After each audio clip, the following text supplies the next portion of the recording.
Yeah.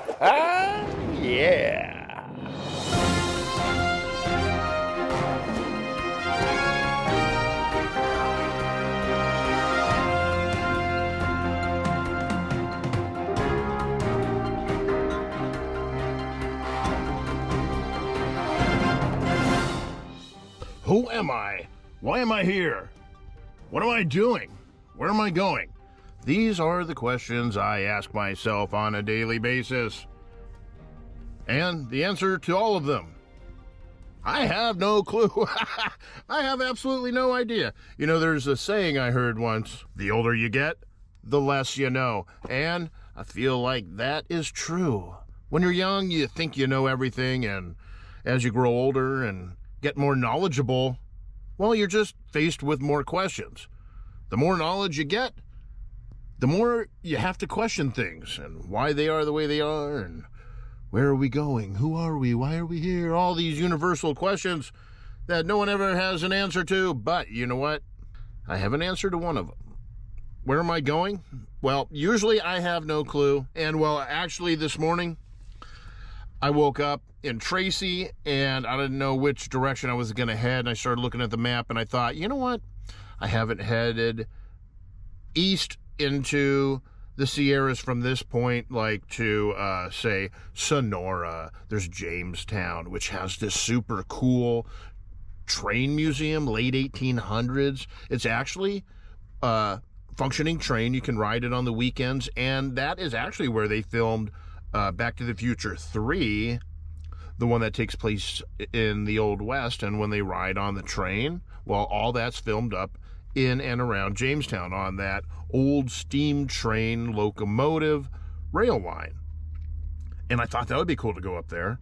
And then I sat my butt down at Starbucks, started doing some work. And I'm talking about not just uploading, yes, uploading a long video that took like an hour and a half, but I actually started doing my real job, the tour manager gig, doing what we call advance work. We got a show coming up in Alaska, June 5th. Super excited about that, getting back to work, and not only getting back to work, doing a real show for real human people that enjoy live music, but going to Alaska, which is going to be super awesome. Planning that trip out right now. And beyond that, though, it's kind of funny. I started talking to some people I know. People in the band, extraneous type folk that I know. A couple of them happen to live down in the Joshua Tree area. And I was like, hey, what's doing down there? Well, not a whole lot. Come on down. Ain't doing nothing. Want to come check out our spot? A friend of mine has a nice little spot he's fixing up. Apparently on 5 acres out there by Joshua Tree. So, I've been wanting to head down there for a while, and I think this is the perfect opportunity to shoot on down that way, do a little desert exploring over the weekend. Going to take a couple of days driving down there. I'm going to take a bit of probably a longer route. You can take highways and byways through cities, but I'm going to take the skirt around path, cut over to the 395 again, and then shoot on down through the desert, make my way into Joshua Tree, say hi to some friendly folks down there that I know. But beyond all that, Joshua Tree and this and that, I wanted to talk to you today, pop in and say hi. Earlier today, I filmed this sweet moto van tour video, which if you haven't seen it, check that out. Posted up yesterday. And I'm parked up here at my favorite Love's gas station, truck stop, hanging out, and a lot of thoughts going on in my mind about the weekend I had in Morro Bay, about doing that van tour, and a lot of other things. And I've been getting information. My dad's texting me this and that, and I thought it's information that people want to know. So I know. I can talk all day long. I love to hear the sound of my own voice, spewing out verbal diarrhea all the time. So the first point of interest, and my dad made me aware of this because he knew I was out by the coast. Didn't transpire that I stayed long enough to take advantage of this information, but I do believe by the time this video posts, the date set, they say April 23rd, Highway 1, California's coastal highway, which has been shut down some 20 miles north of San Simeon, something like that, because of a big landslide that happened, washing out the road during big atmospheric river we had months back. Well, apparently the engineers and the construction teams and everybody has been working at a feverish pace, and long story short, Highway 1 open again for northbound, southbound travel to and from Big Sur, points beyond. If you're in Morro Bay, you can shoot up Highway 1 to Monterey. If you're in Carmel, you can shoot on down Highway 1 to Cambria. And I recommend taking that drive. It's super awesome. And I don't think a lot of people know that it's open right now. So check it out. Also, more importantly, this is my Yosemite update. I am not in Yosemite, okay? I'm sitting in a van on the side of a road next to a truck stop. But I do have information about Yosemite.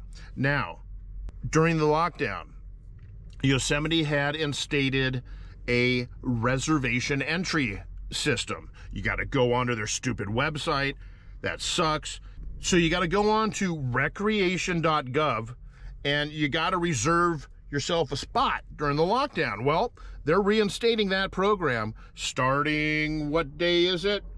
May 21st. Starting on May 21st, if you want to go into Yosemite National Park, even just for the day, hang out and get out, or stay there. Either way, you need a reservation starting on May 21st. You need either a hotel reservation, as far as I know, a campground reservation if those are open. I'm still trying to get all the information. It's super hard to find out always what's going on from week to week up there. And if you're just going in for day use, you also have to have a reservation. Doesn't matter if you have the National Parks Pass like I have, that gets you in for free. Irregardless, you got to have a reserved spot because they're planning on summer being huge, and summer's going to be huge. The tourism, the vacation rental, the whole summertime business of people traveling and getting out there in the world and doing things is already starting to boom. And people are expecting for large volumes of people getting out there. Yosemite's one of them, and that's why they're reinstating this policy, as far as I know. So keep that in mind. If you're heading to Yosemite, check out the rules, regulations, what's open, what's not, before you go up there. I wouldn't want you to drive all the way over there and get disappointed by being turned around because they already have too many people there.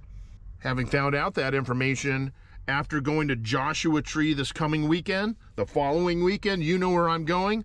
Of course, going to Yosemite. It's springtime. Spring is in the air and there's wildflowers, animals scurrying about, and I want to see Yosemite in every season if possible, and by doing so, bringing that to you so you can see. We've seen what Yosemite's like in the winter, and we can now go see what it's like in the spring. Come summer, well, we'll try and get in there. Gonna have to make a reservation like everybody else. And come fall, of course, where do I want to be? Yosemite Valley. Any time of the year, it is great, beautiful, wonderful. One of, if not my favorite places in the entire planet. That's coming from somebody who's been to 35 countries over their long and short life. So, I just wanted to pop in here and say a quick how you do. Give you a little bit of info, a little bit of the lowdown, a little bit of the skinny, a little bit of the who's doing who with what and where report. Now you know, and knowing is half the battle.